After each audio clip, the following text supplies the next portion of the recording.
السلام عليكم. اليوم غنحضر البريوات باللوز والكاوكاو.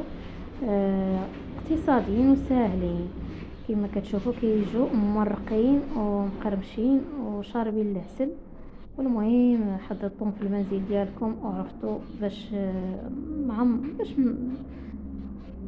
عامرين وتعرفوا واش كتاكلوا.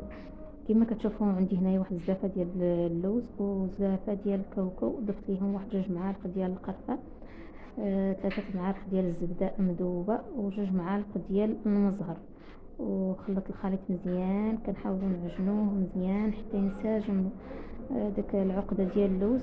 انا درت كما قلت لكم ما بين اللوز والكاوكاو، ممكن ديروا كاوكاو ولا كاوكاو الججلان ولا اللوز بوحدو، المهم كلها واللي كيبغي كلها والامكانيات ديالو.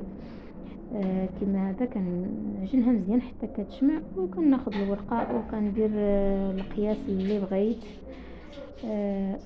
بالنسبه للحجم انا ما وزنتهمش، درت عيني ميزان كما كتشوفوا العقده هكا كيفاش جاتني العقده. انا خليته شويه الحبيبات ديال اللوز خليتهم محرمشين شويه باش يجوا باينين، ما نيلتش كلشي.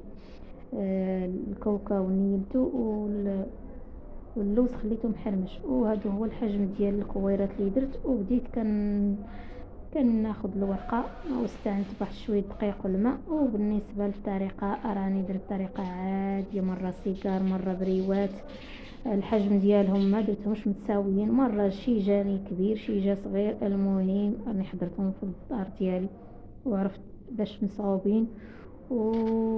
وهنا من بعد ما قليتهم على عافيه مهيله وكنحاول نقلبهم مزيان، ومن بعد درتهم في العسل. ما خليتهمش ليله، غير واحد ساعتين باش ما يشربوش ليه العسل بزاف.